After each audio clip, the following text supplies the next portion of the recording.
So today on the Owner's Table podcast, we talked to Mandy Majerik. Now, Mandy owns Prop House and Hot House here in Birmingham. So we go through the journey of taking over her grandmother's flower shop. She then decides to break all the sins of buying a business, and she moves and changes the name.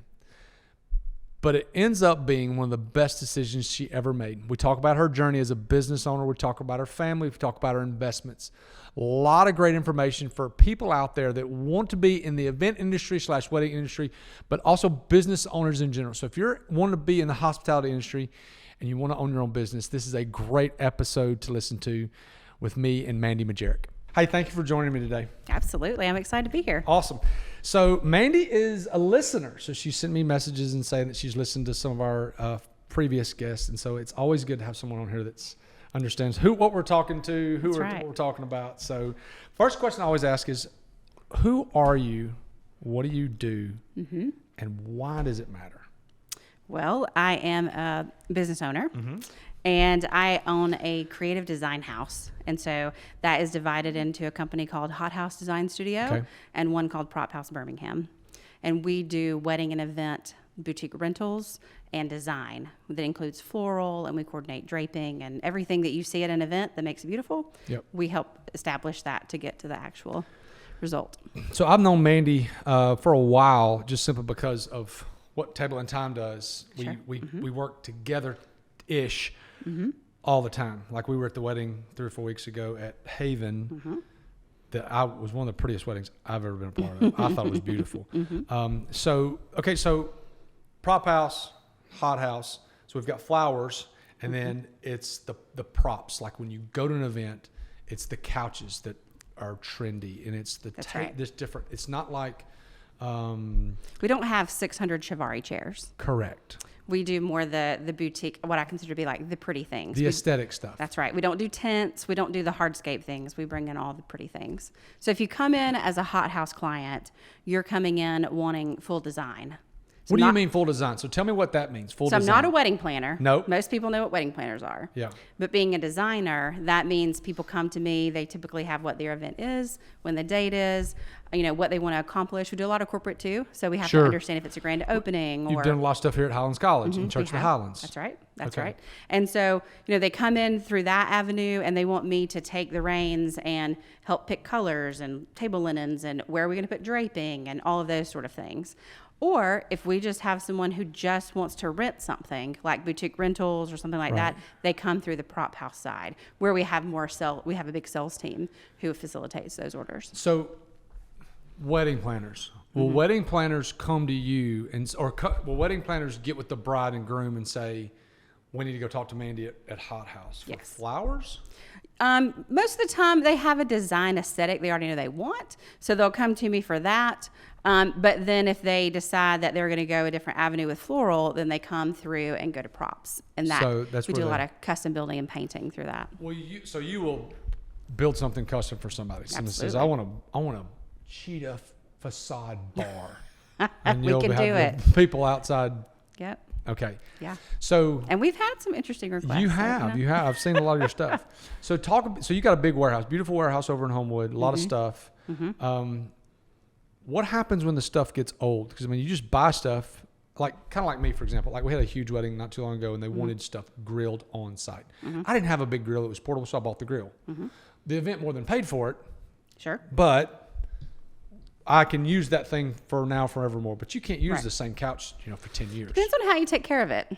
And that's a big thing I really am strict about all of our employees and our team is that we have delicate hands. Sure. You know what I mean? Our delivery team is amazing, but they also have protocols that they have to do to make sure that we take care of those items. Because it's a rental business. So if we can get, 10 rentals out of it or if we can get 30 rentals out of it, it's how you take care of it. And the more money you can make. That's right. Mm-hmm. Okay, so we've talked the back end of everything, the brief overview of it. Let's talk about growing up. Okay. So tell me about your home growing up, mom, dad, wherever you grew up, whoever raised you. Give me an idea of what that is. Yeah, I grew up in I would call your average suburban home. I just have one sibling, my brother, who's 5 years older. And mom and dad, my dad owned his own business. What kind of business? He does, he's in the steel industry. He did a lot of big machinery repair, things like that. And my mom, I was lucky enough to have a stay-at-home mom. So she was, PTA lady and all of that, real involved in church and activities and things like that. And so grew up there. But I think a big person to lean to also is my grandmother, who we grew up very close together. She owned a flower shop. That's sort of how all of this got started in the lineage. I didn't know that. Yeah. So I'm a third generation floral designer. So Dad was a business owner. Grandmother was a business owner. So did you... Let's just start it. That's a great question I always ask. Did you always know that you were going to own your own business? So when you grew up in elementary school, high school, when someone said, "Hey, what do you want to be when you grow up?" What did you say? Well, I always knew I was creative. Okay. But I wanted to figure out how I could incorporate maybe some of that floral business in what I was doing. So when I initially went to college, I thought I might be a pharmacist. When I was little, I thought I might be an OBGYN. And then I translated to maybe I want to be a pharmacist. And then I went to Auburn, and I was there, and I started taking some of those classes. I was like, yeah, this is not for me. It was not I didn't have that creativity to be used anywhere. And so I decided that I was going to go and follow more of my passion route, and transferred to the University of Montevallo, graduated there. With an interior design degree and business minor. So we sped this thing up really fast. So you go to college, end up Montevallo, got a degree in some of what you do now, because it's kind of hard to have a degree in the rental prop you can business. do a hospitality degree. It's not really hospitality though, is it? I mean, for me, it really does behoove me to have it because of spatial planning. Like when I go into a room, I can do floor plans. You do a lot of that in interior design degree because you're doing it in residential homes or corporate buildings. So you got your degree from Montevallo, then how did that degree play into what you're doing now? Or does it play into because you talk about hospitality, how did it play into what you're doing now? It does. It's very much more about like spatial planning. It's a lot about, when you think about an interior designer, you think about they're coming to residential or a commercial space and they're, picking out paint colors, choosing flooring and things like that. When you think about it for an event, it's just temporary. Right. So we're still figuring out how we're going to space plan in the area, how we're going to lay out the furniture. It still has to have traffic flow and things like that. So it really does. It behooves me to have that degree. How much does experience play into what you're doing based off of just general creativity? Because I can walk into a room and say, this don't go here. But is it more of hey, the creative eye, or is it a trained and experience? I think it's a little bit of both. Sure. I think you need to be born with it. I think you have to be born with the creativity talent. I do. I think you can teach people things, but it's very obvious from when I've had assistants and people who work for me now, they have to get it. They have to understand.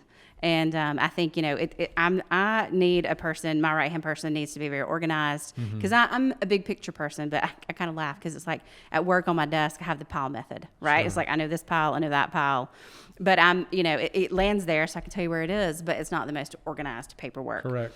But, I knew that wasn't one of my strengths, so you got to hire somebody to help you with that. And finding somebody who's organized but also has that creativity talent and things like that is a rare unicorn to find. So talk about when you left Montevallo. What was step one after being a big girl? So when I graduated, just like any child business, you're a child in a business with parents. They have their own business, and so they pull you. My mom at that point was owning the flower shop.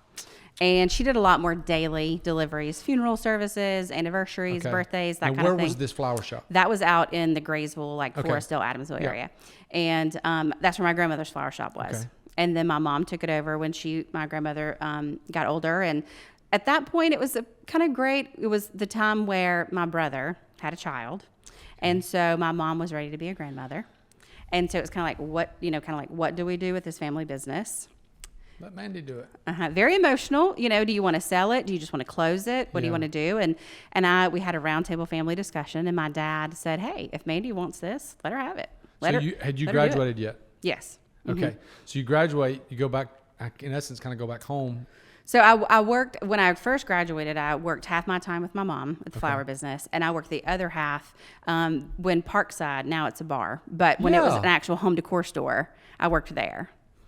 Parkside, I thought that was an event space. Well, it is now, but originally it was a home decor store. Oh. So when it was a home decor store, I worked there. So what were you doing there? So you just work in retail? Did visual merchandising when he got new inventory in, set it up, make it look pretty, appealing for somebody to buy. Sure. Mm-hmm. So you did that half the time, and you helped. Did you just help the flower shop, or are you like, hey, I'm in charge? I helped. I mean, she was still there. Sure. She controlled the book. She controlled the money. Yeah. She did that, and I kind of started trying to edge it into what I consider to be kind of a more modern flower shop. Yeah. Not just a coffee mug and balloon shop. Nice. And it was very evident that I didn't want to be just in a suburban area like that and do daily deliveries the rest of my life. I have a little more drive than that. Sure. I'm a little more, and so I told him when we sat down that I really wanted to kind of create the cardinal sins. I wanted to move the location, which is hard. Yeah. And I also wanted to change the name of it. Oh. Because well, if you move, you can, yeah. Yeah, you can. And I still had the phone number. We just had it forwarded. So my phone was still ringing when I moved, which was a good thing. Huge. Business still happening. Yeah. And it took me years to build that business up and break into that wedding and event market because it's hard to break into when you're young. I mean, I was only 26. Okay, so you leave college, you're working part-time at the flower shop, you're working at the other side, at Parkside. In essence, kind of like retail stuff. So where does it progress from there? When did you leave? Did you leave Parkside and then start the flower thing full-time? Yes. How long did you do both? Do both a couple of years. Okay, and so then when did you move it? 2 years after I had been doing that, juggling between, like I said, my brother had a baby. I could just tell my mom was very ready to. Done. Yeah. And so that's when I think it was kind of the ultimatum of what's Sure. going to happen to this place. And so took the ball, ran with it, moved it. Where'd you move it to? 29th Street in Lakeview. So if you're going to Dr. Pepper building, Major. right down there. And that was before Difference. all the market was happening. I mean, this was back like 2006. So that was before Pepper Place was like the Pepper place. Place, yeah. And we were just right there on that side street and about a 3,500 square foot building. Pretty big. And it was big from where we came from. So you came from a Minor. lot more rent. Yeah, no doubt. So you're in Minor, like that area. That area, yep. Forestdale, and then you go to downtown. Downtown. So the clientele is obviously totally different. That's right. But I had to go where the clientele was. Well, let me say this. Here's what's brilliant about this business. You took over the business and you moved. You did commit the sin of changing the name and moving an existing business. The key is you had that. This sounds so silly, but like people were still calling the old number. That's right. And they were still getting flowers. And they were still talking to the same people. You know what I mean? That's And good. and my mom would tell people, oh, and she when I opened downtown, That's really she still good. came and helped the first couple of Sure. years, just in and out, to be present, more Yeah. supportive than anything. Yeah. And so people were still talking to the same people they were. I mean, most people didn't even know he'd moved if we didn't tell them. But that opened the avenue for me to actually start pursuing the direction I wanted to take the business. People don't really care to drive 25 minutes out of downtown to where that flower shop was. But if everybody knew kind of where the Dr. Pepper building was, and we were a lot more accessible to clientele who was willing to spend the money, have the arrangements that I wanted to design, they were willing to make an investment in something like that. Okay, so you're there for how long? So how long were you? So you leave the Minor, that side of town, and you come downtown. Where did you progress, and what did you progress into doing anything different, or did you do anything different there? Well, when I was down there, we had retail storefront, and then we did all the floral arranging and wedding work in the back. And it got to be where after I broke into the market a little bit, started making a name for myself, the wedding business took off, and the demand was more, so I needed more space. Okay, so let's do this. So how did you get the demand? How did you grow? It's a silly question, but how did you grow the flower business? Well, I think, in the beginning, you kind of have to give a little bit away. Sure. You have to do wedding shows. You have to help fellow vendors. You have to do things like that just to get your name out there. You're the new kid on the block. But I wanted to do a different style than what was out there. Back in that time, Dorothy McDaniels was in her prime, and I was trying to break into a market with someone like that. Yeah. And she had her signature topiary styles and things like that. So I needed to develop what was my style. What did people come to me for? It kind of parallels because I did a lot of research in the floral world on a national level, international level, and became accredited. So I did a lot of my own research at that point. Gotcha. Okay, so you bring up a great point. Someone starting a business, you made the comment, you have to give something away. So here's the thing. I'm reading Alex Hormozi's book, $100 Million Leads. It's great. And he talks about what you just talked about. I read it this morning. It's so crazy. So tell me about in your business, what did you give away in order to grow the business? Tell me that process.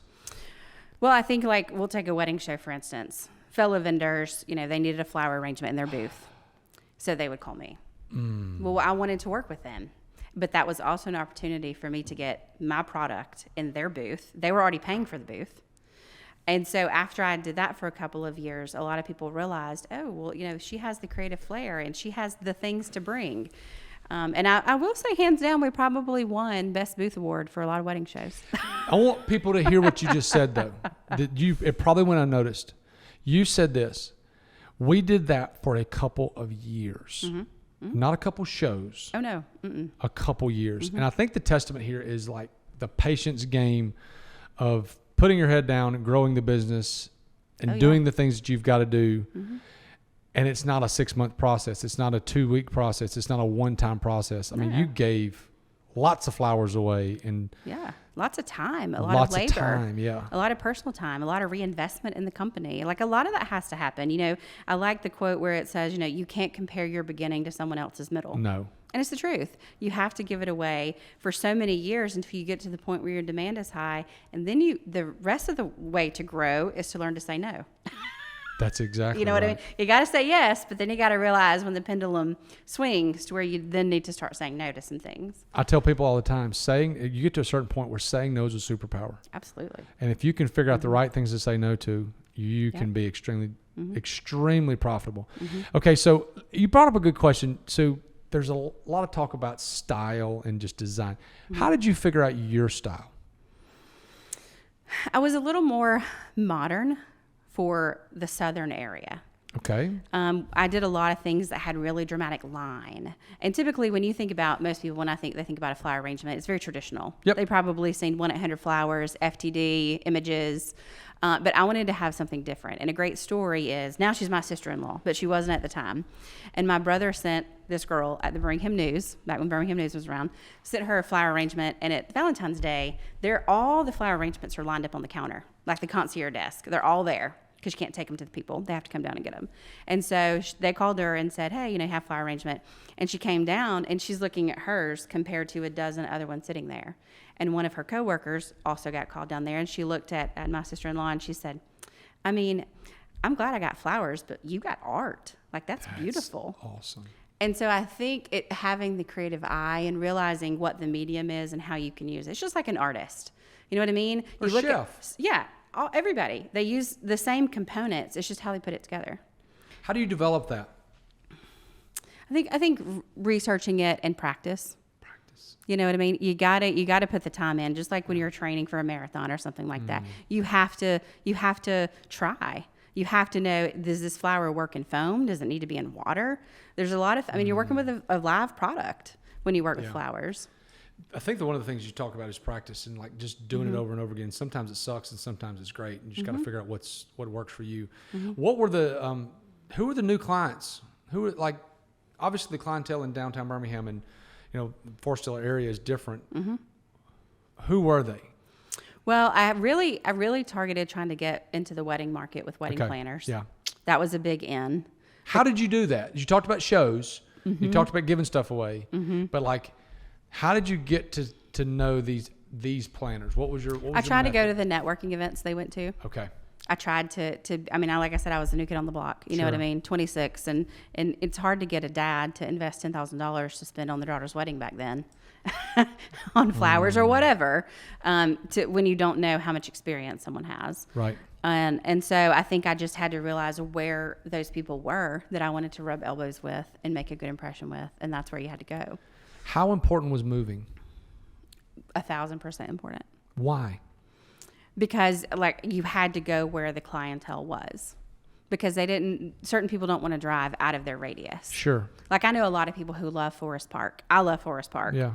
But they don't want to leave Forest Park if they live there. Yeah. So they're happy there's a restaurant and a grocery store, and they, if they have to restaurant, grocery store, flower shop. Yeah. If they have to leave Hoover, Forest Park and drive to Hoover, they want to stay in their own little area. Yeah. And so I think that was, I had a lot of support from that. Yeah. Just being in a more neighborhood-ish area. One of the things is, you hear this a lot, and you mentioned it already. You talked about networking, and that's kind of a buzz term a little bit, but it's also extremely important. Some people say networking, some people say relationships. Sure. Tell me about how the networking went for you at this point. What did that look like, networking?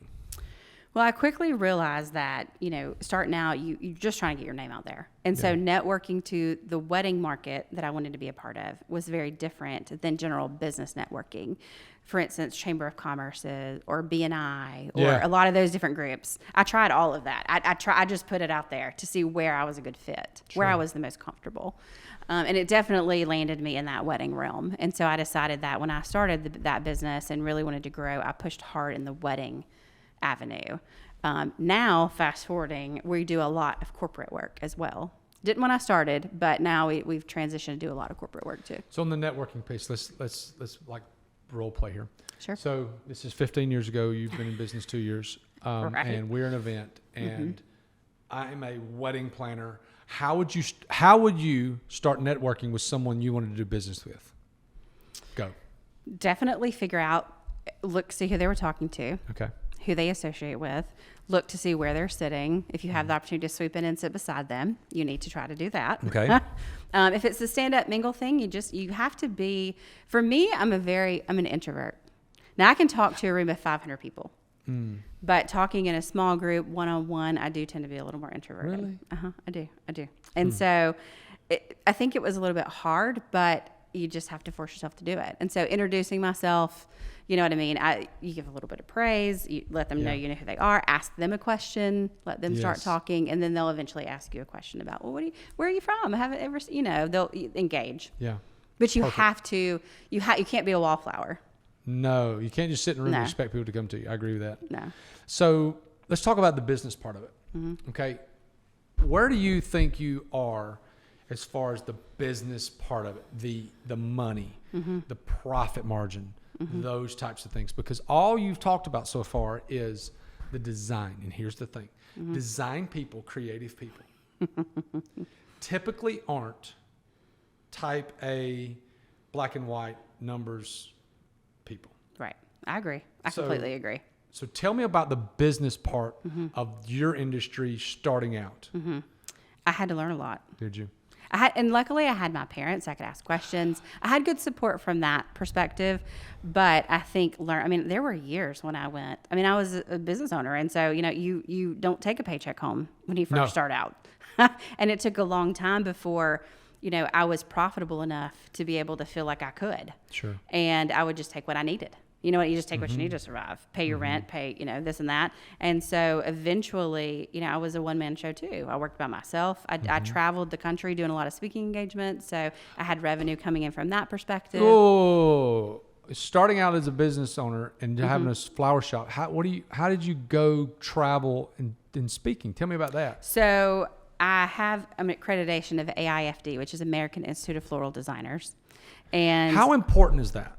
Because I don't know anybody that's got that. I know a lot of flower people. I don't know anybody that's got that. So why is that important? I think it's a self, it's something that you want to attain for yourself. It doesn't necessarily make you make more money. It doesn't make you, but it's kind of like a doctorate degree for floral design. That's perfect. But it makes connections. And that's what people ask me about. It makes connections. And so when they have annual conferences and things like that, and you're among people like you, and there's companies who are in your realm of things. So there's one particular company, Accent Decor, and they sell containers and wedding arches and things like that. And made the connection there. And I do catalog work for them. So I'll travel to Atlanta about 3 or 4 times a year, work on arrangements, new products they have coming out, prototypes, and they for their catalog. And that's how they get all the beautiful images in the catalog. Okay, I want to come back to that question. So it's making those kind of connections. Yeah. Okay, so let's just talk about it now. So talk about that part of your business. So how lucrative is that, you going over there for XYZ company and doing the catalog stuff? Does that pay good? It pays me well. Pays you well because of the experience and That's time right. and things like that. Yeah, that's right. How many of those different side gig things do you have? I used to do a lot. So there used to be a lot of floral organizations, and they would pay designers to come to do a design show at their wholesale house or whatever. And that's where a lot of them pulled from, was that accreditation organization. And so you get into that, and then they know, the rules because you have to be able to be accredited. Sure. You test and things like that. And so you can come and the rules, you can break the rules, but really to inspire people. And I think that's what made me so good at that particular part of my job, is that I was creative, and I did love the inspirational part of it, and would get people excited about it. Yeah. So you're in business, you got a new place, you've moved. Tell me where it progressed from there. You're there for, how long were you there at that location? 5 years. When my lease was up, 5 years. So where did you go after the 5 years? So at that point, weddings were becoming a big mainstay. Retail, not that much. And so I made the decision to move there, and I moved strictly to like an industrial warehouse area. Where? Over in Homewood, in West Homewood. Same place you're at now? No. Okay. Over on Distribution Drive. So they have a ton of I know exactly of little places to go. Yeah. So I started out there, rented one space, and that was about the tipping point when weddings were becoming more than just centerpieces. People wanted the furniture. They wanted the backdrops. It started creeping in, and I was the creative place, and I was also willing to purchase those things. So sometimes you would go to a wedding florist, and they would say, here's 3 containers you can choose from. But if they came to me and they wanted a pink trumpet vase, I didn't have it, well, I would be interested in purchasing it, because that's what set me apart. That was one of the things that set me apart. And so people would come to me for something different. And so then my inventory began to grow. And with that perspective, we added, and then I got to be like the getting place, the place where other floral designers could come. Can I borrow this? Hey, I know you have this. Can I use this for this weekend? And so I quickly realized, because I couldn't keep up with where everything was. And so I realized has potential to be a business. And so then that's when I started doing Prop House. And so we got rental inventory software. We had to catalog everything I already owned and put a price value on it. And then that is when it was, if you called me and you said, hey, I've got an event and I need 12 gold serving platters, if I had it, then you could come and rent it from me. Right. And bring it back, after a couple days. If you didn't have it. It depended. In the beginning, I reinvested a lot. A lot of it, Yeah. I reinvested so much back into inventory. And I was a risk taker. I was doing catalog work, so I was the first in to know what some of the new trends were that were coming in. And so I could be be ready to it was a great advantage I had to a lot of other people in the industry. And so, but you have to reinvest it. Like my dad said, you got to spend money to make money. And I was at that point in my career. I really had to spend it to grow the inventory. Okay, so I want you to see if you remember this. So you're in business, let's just say 5 years now. What was your first big deal? Oh gosh. Like you went, okay, you got nervous. This is a big deal. It was a lot of money. It was a lot of money in your pocket. What was your first big deal? I would probably say when I started to break into corporate work, because corporate like UAB. Okay. Big, UAB has an events team. And so once you can break into working with someone in the events team, then it starts to be repetitive, client, because they have a lot of events at UAB. And I think a lot of that, because I was down there, I was in that market. And I think when they first called and wanted me to do this or that, we did a lot of, when I had my first big gala, we do, like now we do Camp Smiley Mile, the Red Nose Gala. We did the Birmingham Museum of Art Gala, and just things like that. I think when you get a big event like that with 600, 1,000 people. Okay, so you're in business for 5 years. Give me what was your first big event where you made a lot of money? I would probably say the Birmingham Museum of Art Gala. Oh, it's a big event. How'd that go? It was stressful. It went well. Okay. It was stressful. You're going to an event at a very prestigious place. Yeah. A lot of rules to follow. Making sure your staff is following those rules. Sure. And just making a good impression. I mean, you have a lot of heavy hitters there, a lot of potential clients. Sure. That see your work. How many people was that event? I want to say they have about 800 people. So if there's 800 people at the event, how much did they pay you to do whatever it is you did there? It wasn't a profit necessarily, but I want to say budget was $100,000. For you? Just for linens, That's things like that. incredible. Some decor. Okay, so when you bring in and you gross that $100,000, you sit there and you go, because we've had events like that where you just made a bunch of money. Do you sit there and go, all right, we've made it, or do you go, okay, what can I do with this money?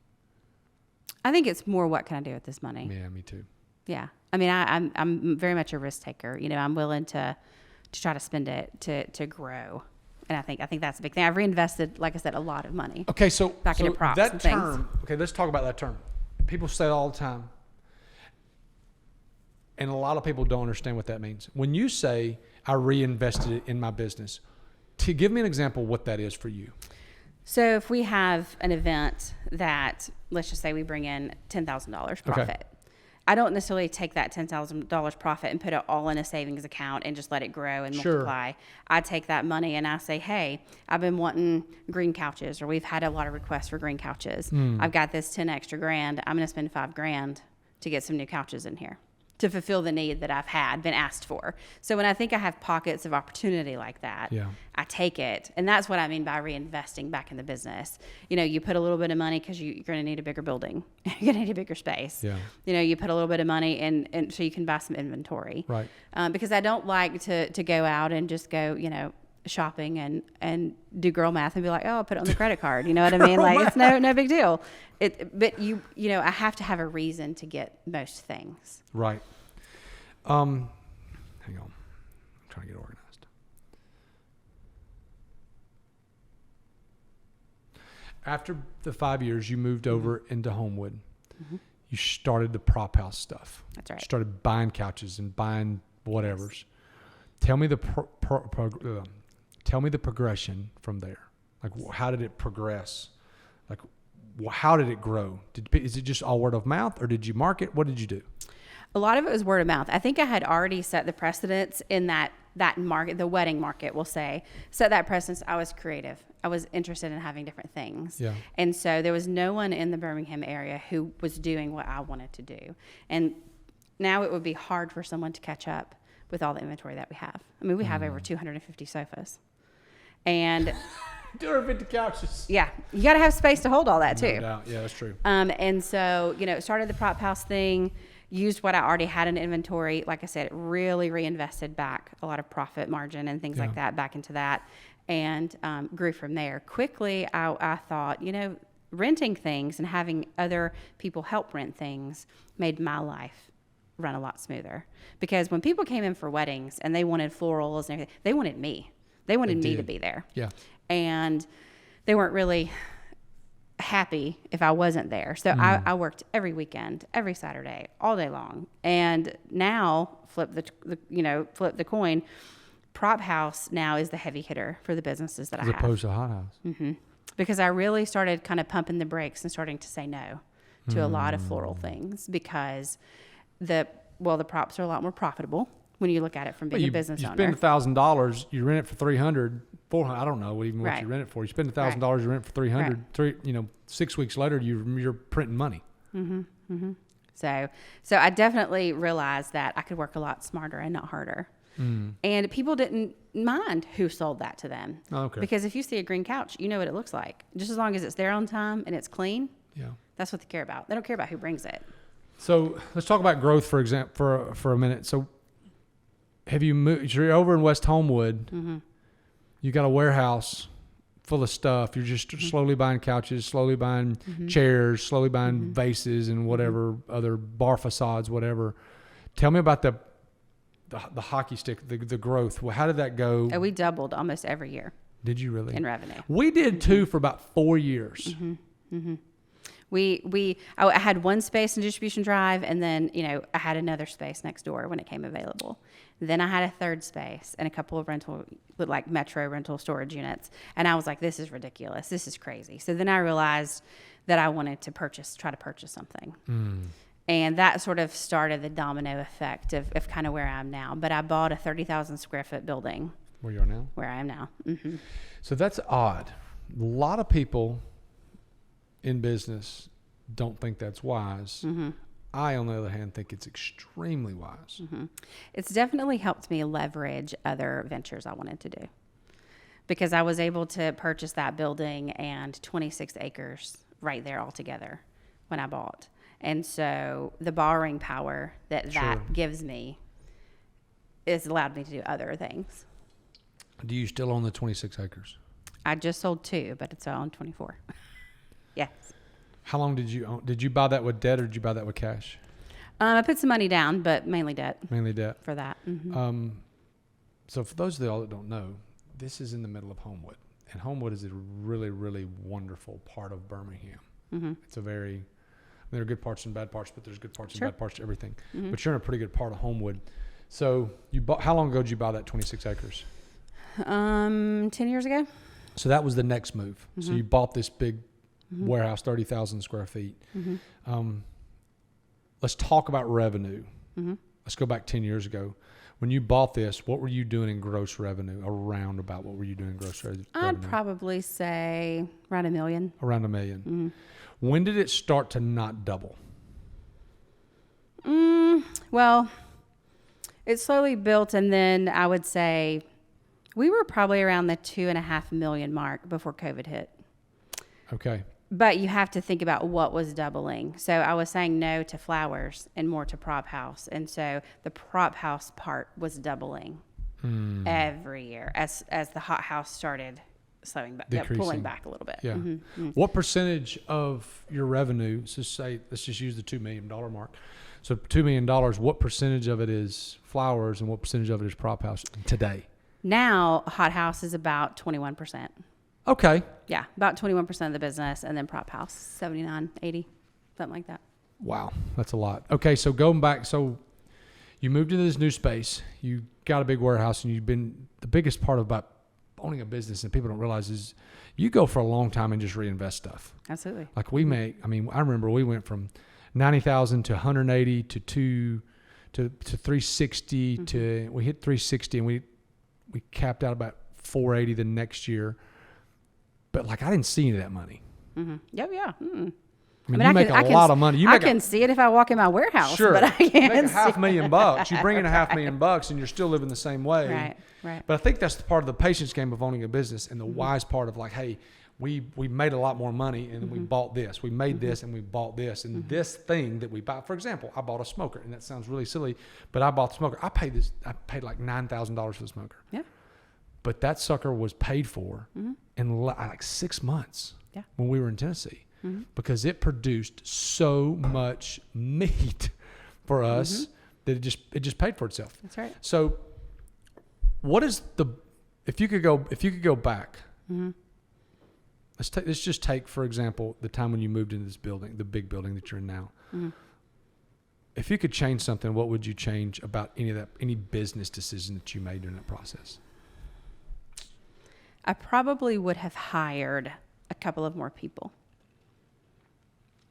because at that point, the goal of Prop House is to rent things. And if people can't see those things, they don't know that they can rent them.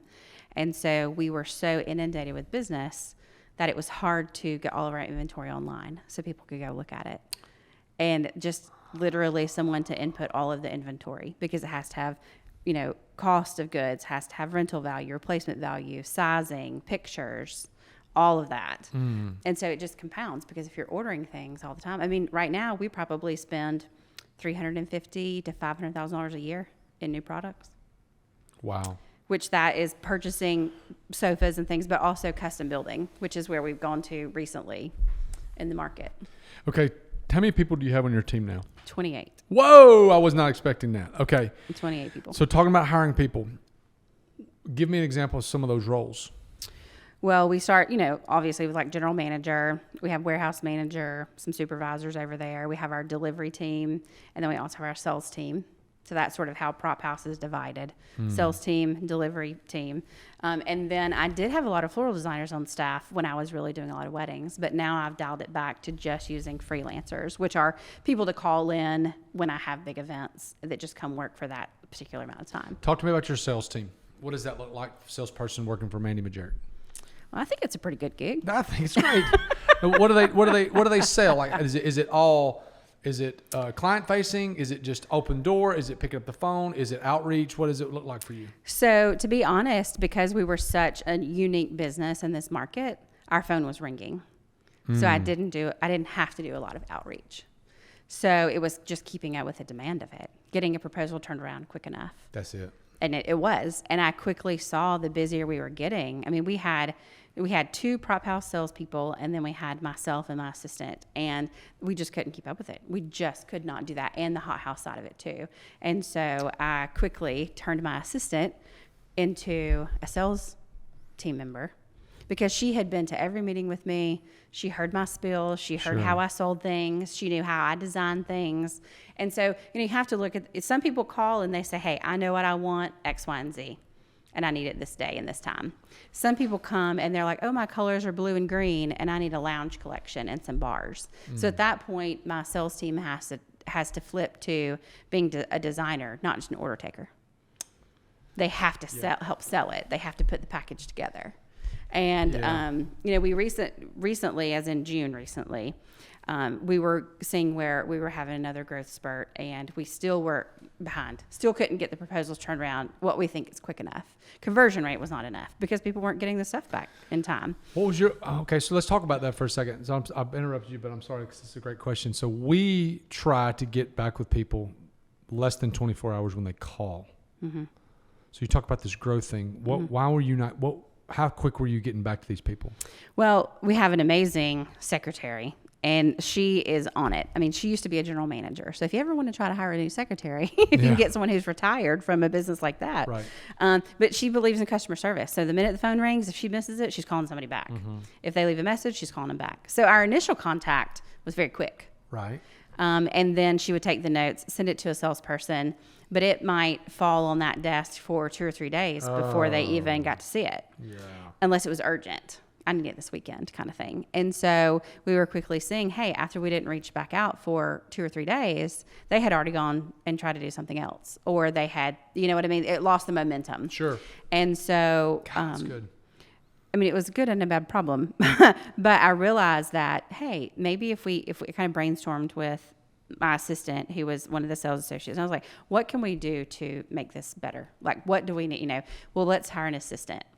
And at that point, I was like, if we're going to train one person and hire one person, why don't we hire 3?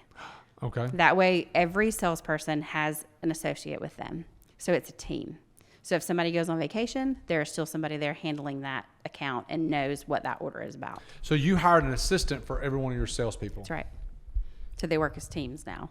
So now we're able to start. That was hard. It's hard though. I mean, that's a lot of freaking labor dollars. Yeah, it is.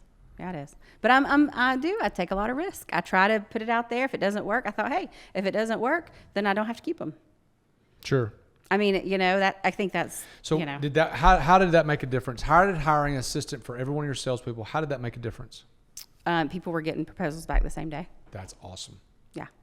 Yeah. Did that cause growth? Absolutely. Well, yes, but it made the conversion rate happen much quicker. Talk about conversion rate. So people don't understand. People think they do, but they don't. What do you mean when you say conversion rate? So if our phone rang and we did a proposal for someone and we sent it to them, they have 2 weeks to decide if they want this or not. But if you're so inundated, you're not following back up with them. You're not saying, hey, your proposal is going to expire. Are there any changes I can make for you? You're not developing the relationship. And we all know people like to talk to people. They want to make a relationship. They want to communicate. Right. And so we were missing that component. And it was just like, hey, we got the proposal out. That's what you wanted. And we weren't thinking about it again. But it wasn't turning. That's right. No, but it wasn't turning into an order. It wasn't turning into money. So we were doing all of this work, but we weren't actually getting the sale. Gotcha. So let me go back. You were sending a proposal, and then that was it. You were leaving their court. You were not following up at all. And so we didn't have time. So sometimes they would call back and say, "Yeah, I want to book it," and sometimes they wouldn't think anything about it. And it would just get dropped, and you'd never hear from them again. Yeah, that's right. And it could be even the smallest question about. I'll just use an example like a delivery charge. If they thought the delivery charge was too expensive, we have a will call option. Well, maybe they didn't know we had a will call option. Whatever, maybe they thought this was too much for delivery. Can we do something to reduce the delivery cost? Yeah. Well, sure, we can always adjust certain things if you can pick up in a certain time frame, things like that. But we didn't have the conversation happening. So we were losing a lot of that. And it was like, it's very frustrating as a salesperson. You know, when you sit down and you're like, I'm doing all this work and, you know, we're not hitting our margins, we're not hitting our goals, we're not, you know, it's like, what can you do to help?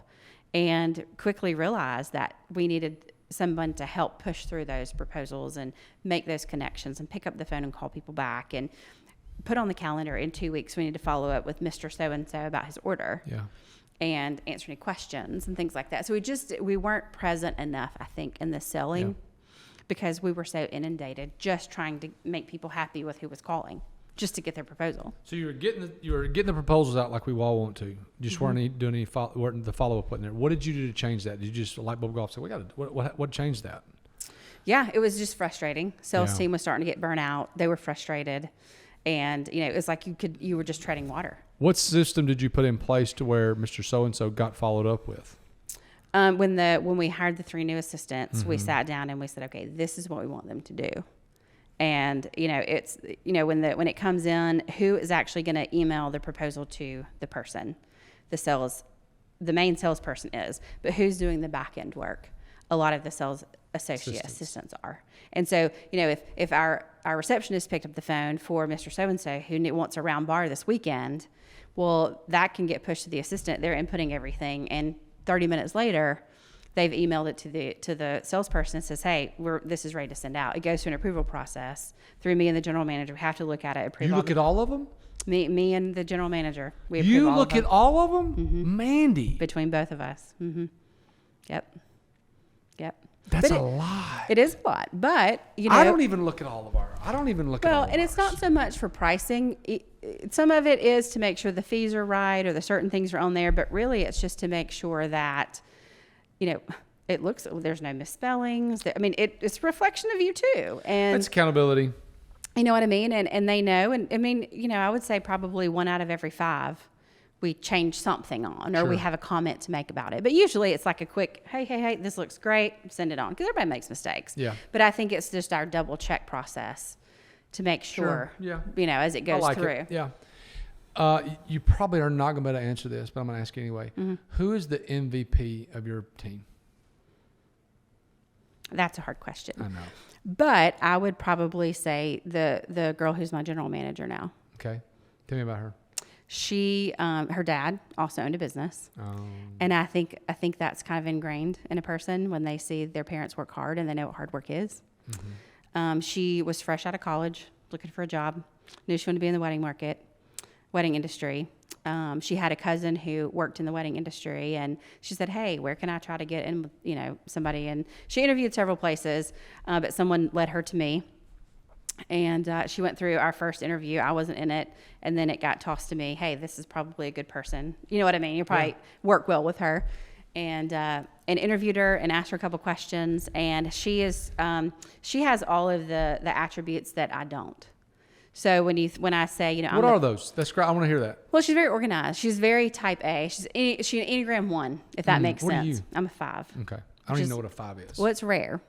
Yeah, apparently. I've never heard of anybody being a 5. Yeah, not a lot of people are. What are you, Luke? 3. Huh. Yeah, not a lot, especially women. A lot more men are 5s. Everybody says I'm an 8. That's exactly right. But she kind of kept it together for me. You know, if we got an email in, we copied each other. She went on every meeting I went on. And one of my mentors in the floral business told me one time that when he went to a meeting, he never wanted to lose eye contact with the client.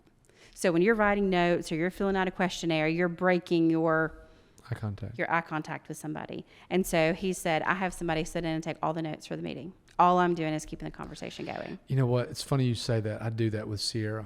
Mm-hmm. Sierra is probably my MVP. Mm-hmm. And if I'm in a meeting, I don't want to take notes. Yeah. Yeah. And I just have her, she's over typing. And she sometimes she's sitting in an hour meeting, don't say nothing. Yeah. Because she's just taking down what we're saying. Mm-hmm. Mm-hmm. So I've never heard it said that way, but I do that. Yeah. I guess I just do that subconsciously. It was kind of a game changer because she was taking all the notes in the meetings and she could prep our proposals with all the information. And then when it came to me, all I was doing is putting pricing in. I was maybe embellishing some words, romanticizing our proposal a little bit. And then we were able to send it out. Because doing a flower proposal took about 3 to 5 hours to do, one proposal. because everything's custom. Because you had to price out all those sticky Oh, yeah. flowers. Nobody wants the same thing over and over again. It's not a rinse and repeat kind of thing. Well, do flower prices fluctuate based They off do. the time of year? They do. I think where you and I are similar is when we did start a Table in Time, one of the things that we pride ourselves on is Susie, the girl getting married, or so-and-so, the planner of whatever corporate event. I don't want to slide a menu across the desk and say, circle 2 protein, circle 3 sides, circle 1 dessert. That's right. So I sit there and look at them and say, hey, tell me what you want. A lot of times, we have the same clients you do. They know, they got the client that walks in, they know exactly what they want. I want this. They got it on a spreadsheet. They send it to you. Right. It's easy. Those are easy. Those are easy. You got the one on the other end of the spectrum that's like, they have no freaking clue what they want. Yep. Zero. And you have to pull information out of them. Difficult. And then you have the one in the middle that has a decent idea, but not totally sure. They just need you to help them. You're the professional, so I know Yes. kind of what I want, and you handle it. Exactly. The first and the third are easy. The one that you got to pull the information out of is difficult. We are very custom. We also have some cookie cutter stuff that they say, hey, I just want something simple. Can you just, and we do. We can slide the menu across the table and have them circle. But for the most part of what Table in Time does, it is extremely custom because someone is coming to us because we are more expensive than a lot of other people. But anytime you I tell people this all the time. They're like, man, you guys are expensive. I'm like, I'm bringing a freaking restaurant That's right. to your thing. Yeah. And we are creating something that we've never created for anything like before. And we're bringing it somewhere. So it's going to be more than. Because you got to keep it cold. You got to keep it hot. Yeah. Yeah, It's got to look good because you don't want it to look bad. That's right. So And, you're in food, so Yeah. it can't spoil or It can't anything go like that. bad. So I think that's where we're really, really similar. All right. So this person, what's your person? Ashlyn. Ashlyn? Okay. Do you worry about them leaving? I mean, I think any business owner worries about their right-hand person leaving for some reason, but I think it's the company culture you create. Yeah. I think it's harboring that relationship and looking at that and seeing what her needs are, where she is in her life. Because when I hired her, she was a college graduate. Yeah. Very different. She could work all the time. Sure. She was single, that kind Right. of thing. Well, then she was with me for a few years and she got married. So when she got married, Things changed. things changed. But also we were in the wedding industry. Yeah. So she was lucky. You know what I mean? She paid for materials, but of course I threw everything because I wanted it to be beautiful. Yeah. I mean, she was my right-hand person. I wanted it to Yeah. be beautiful for her, a Right. great day. And then, you move along, and earlier this year, she had a baby. And so priorities changed then. And so days off, weekends working, things adjust. And I think being able to be malleable and realize what is important to her Right. at the time in her life. I think because I've always said I want to treat people the way I want to be treated. And I think that's a great relationship that we have. And we have very open communication. I mean, we spend a lot of time together. Yeah, you do. So. So if there's someone out there that has a W-2 job right now or a college graduate and they want to get into the business that you're in, flowers, rentals, whatever, what would you tell them? Well, I think they have to understand. I mean, I think it's very lucrative business. I really do. I think the time demands are different than a normal job. So you have to be willing to be able to be flexible in that perspective. But I think understanding that when you come into a company, or at least my company, when you come in, you are going to do what everyone else does. So you're going to understand what it's like to be on a delivery pickup at 2 a.m. on a Saturday morning, because you're going to see what our delivery team goes through. Yeah. You're going to have to, get wax out of 200 votives and see how aggravating it is. And you're going to have to sweep the floor some days. You're not just going to come in and start right at the top and not have to do any of those things. And I think understanding that. We, like one of our assistants, for instance, when she came and was in the interview process, she thought she wanted to be a wedding planner. And I thought, I knew she probably won't be with me forever. Yeah. But I think it's very behooving for a wedding planner to know what it's like on a vendor side. Sure. And so I think she's learned so much And I like to ask, like, do you really want to be a wedding planner still? Like, because she's worked with different wedding planners. She sees how every wedding planner works. Yeah. You know what I mean? So I think if you, no matter what you want to do in that industry, I think as long as you're getting your foot in the door to understand what the industry has to offer, because it is, I mean, we do pickups every Saturday night, every Friday night, and not everybody wants to dedicate their weekends to doing things like that. Of your business, what organization or company brings you the most money? Well, if you ask me this year, I would say Auburn University. Really? Mm-hmm. Just because we've done a couple of big events for them.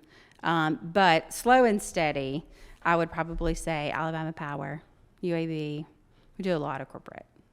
How much of your business is corporate versus private or individual? I would probably say 40% is corporate. Okay. And that is the UABs, the Alabama Powers, the Auburn Universities, and things like that. Why does someone from Auburn come all the way to Birmingham to get couches? Because there's not one down there? Right. There's not that availability down there. Wow. Mm-hmm. We do a lot of business in Fairhope. We do a lot in Auburn, Mobile. We've gone to Atlanta. We've gone to Miami, Neely. Yeah. They had 2 weddings on the same weekend in Virginia. Y'all went all the way to Virginia? We went to Virginia, and we serviced both of those weddings for her. So there's opportunities like that because... How much do you do with Neely? I'm sorry, what? How much do you do with Neely? A good bit. She travels a lot, as we all know. She's not local much anymore. But usually when she's local or she's in, we just went to Cashers with them. I think it depends on the aesthetic of the wedding they have as to who they go with for that particular event. But I mean, she's definitely one of our top clients. Yeah. Mm-hmm. What's next? What's next for the business? I think really seeing where Prop House can go. We, when I first started out, it was all about the flowers.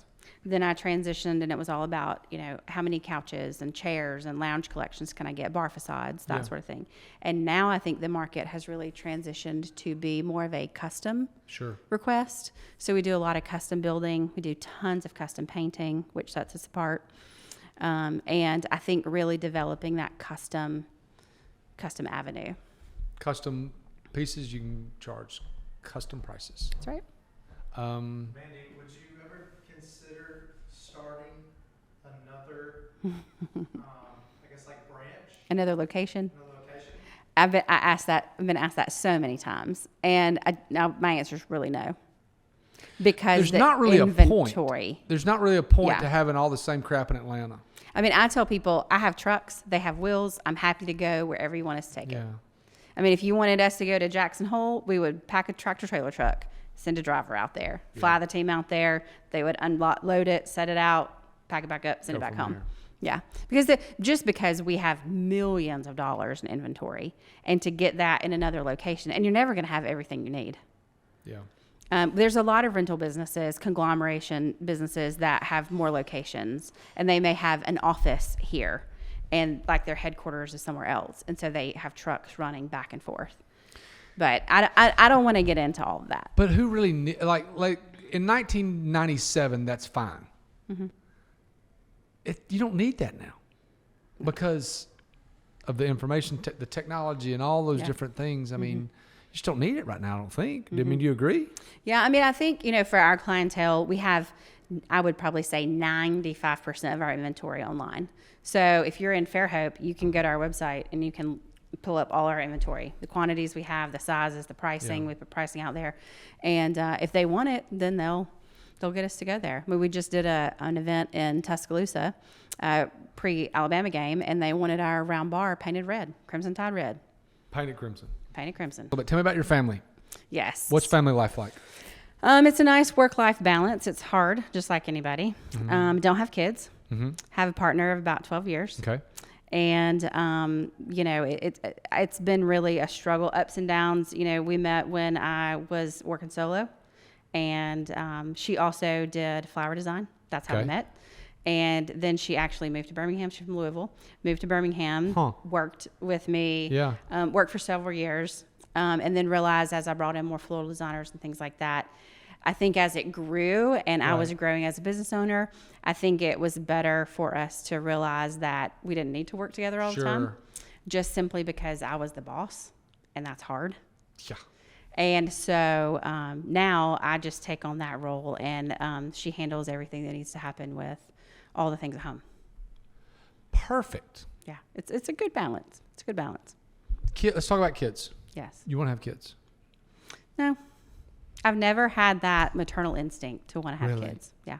You know, some people are like, I just want to be a mom. I want to have a kid. I didn't even have my first dog until I was 21, you know? Yeah. I mean, that's a responsibility. And it's not that I didn't want responsibility, but my business was my responsibility. No, let me say this. I say it all the time. I got 4 kids. Yeah. And because I say this, I've said this 100 times, I've said 1,000 more, is I've got Jonna, I've got Tegan, and I've got Georgia. And those are my 3 humans. Mm-hmm. But the business part of what we do is a creation. Mm-hmm. Absolutely. And it morphs over time. It grows. Mm-hmm. There are setbacks. Mm-hmm. There are good things. There are bad things. It's just like a human. And I tell people this all the time, to other business owners. You cannot expect people that work for you to treat it like you do. That's right. Like Luke loves Tegan. Mm-hmm. But Luke will never love Tegan, my son, like I do. Right.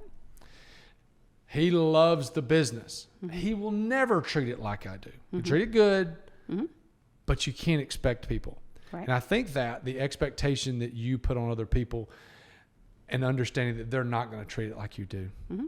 That's right. You got to have that, because the worst part about any relationship is unmet expectations. Mm-hmm. So I think it's great, though, that you are pretty dialed into what you want. I mean, you realize, hey, I don't want kids. That's totally fine. Yeah. I'll spoil everybody else's. That's right. I'll spoil everybody else's That's right. and then send them back home. So tell me about your parents. Your parents still living? They are. They are? What do they do? They are. What are they doing My dad's still in the business. My brother and him work together in a business. My mom obviously retired. Yeah. You know, she's still doing what she loves to do. You know, it's kind of funny. She loves to collect things. She loves decorating. She loves things. And my dad always makes fun. And he said, you're just like your mom, but you just realized how to make a business out of it. You just did a lot better with it. You know? Tell me, give me the next 24 months Yeah. of prop house, Yeah. hot house, business, whatever. Really looking towards either purchasing a building or building a building to house all of our warehouse closer to where our You've got 24 acres. Right. Building on that. Because now it's just undeveloped at this point. We have our 30,000 square foot building, but we have an offsite warehouse about a mile down the road. So the 30,000 square foot is just our showroom. So all of our loading docks, all of That's our down the road. cardboard boxes. Why do you not just put it on site? Because it's cheaper to have it a mile down the road than build something? It was a few years ago, trying to just build up the your piggy bank so you can invest and you can actually build something, because it's expensive to build things. Oh, it's very expensive. Especially when you're talking about building a 60,000, 90,000 square foot building. Yeah. Mandy. Yeah, it's a lot. That's huge. Yep. So thinking about that, outweighing the pros and cons of, do I want to purchase another building not too far away, or do I want to actually build on the land that I have there? So talk to me about outside of prop house, hot house. Yes. What do you invest in outside of that? Real estate. Tell me about that. Well, it was kind of a little bit of happenstance when I moved, and my neighbor was 96, and sweet little lady, and she passed away a couple years after we'd been there, and her children came to me and said, "Hey, we're going to put the house up for sale. Will you be interested in buying it?" And I thought, probably a good thing. Yeah. I can control. Maybe this is my entry level to be a landlord, trying to have a renter that got some income. And so I actually had one of my best friends who was looking for a place to live. They lived in a place, but it was coming up for lease. And I ended up buying the house next door, renovating it. And then they moved in there. And so that was instant renters. So I instantly had somebody paying the rent. Yeah.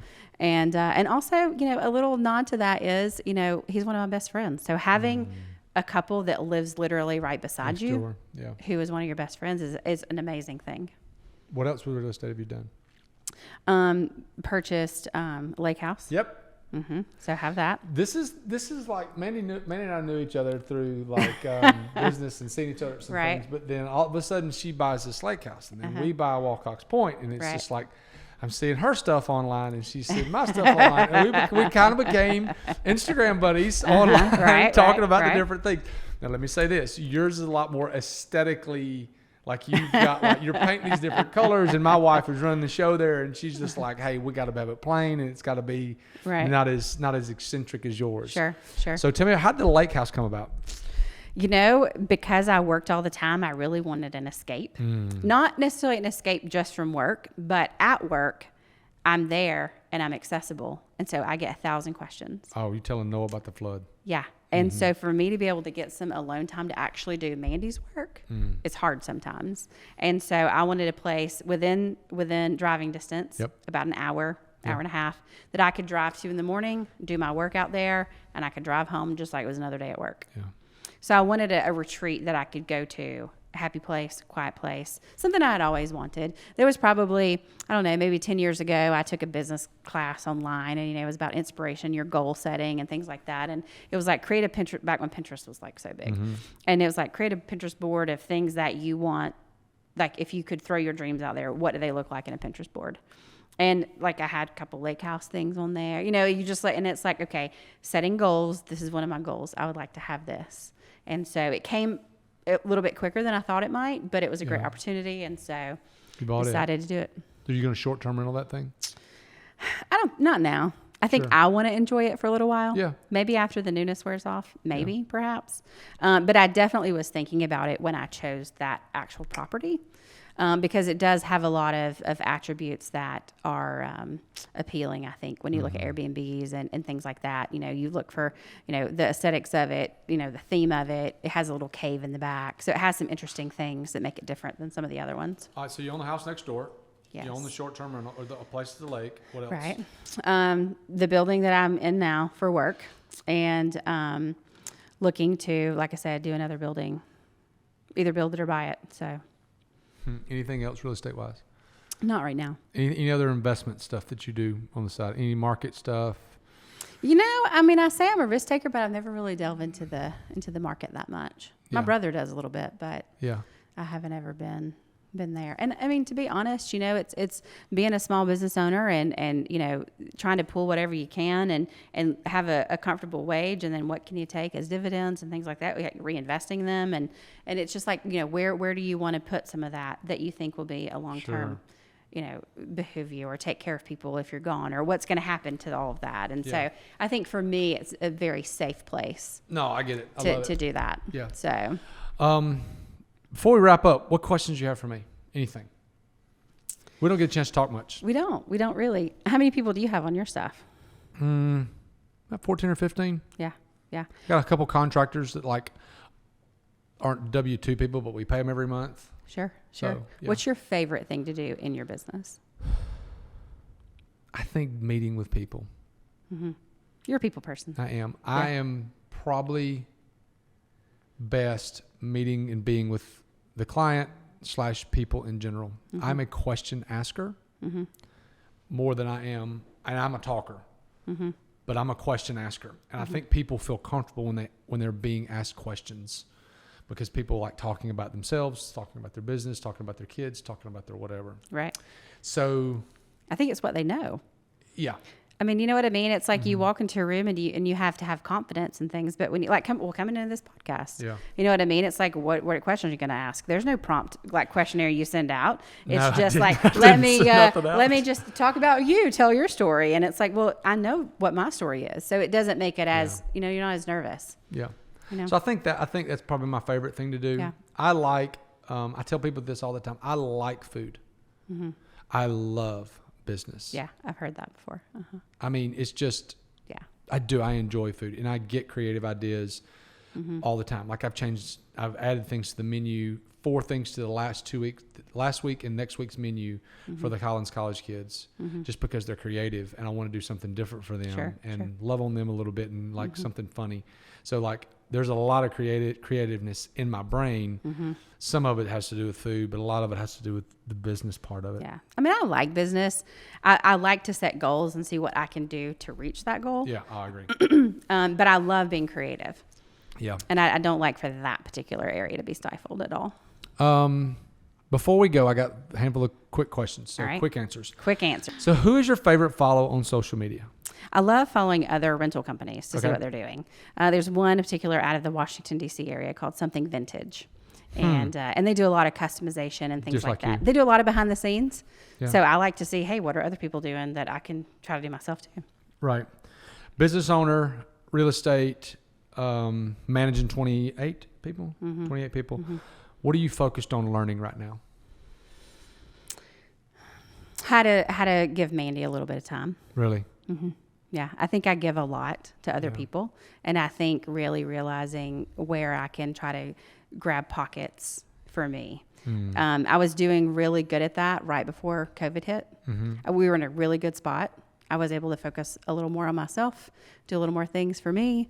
But then when COVID hit, it would just, all turned around, especially for our industry. Well, yeah, me too. And it took then coming back, I just had to reinvest my time back in it to help get it back on track. So I think we're slowly getting close to that. And I think that that's, being selfish a little bit with that, because I do really give a lot to everybody there. What is your favorite vacation that you've ever taken?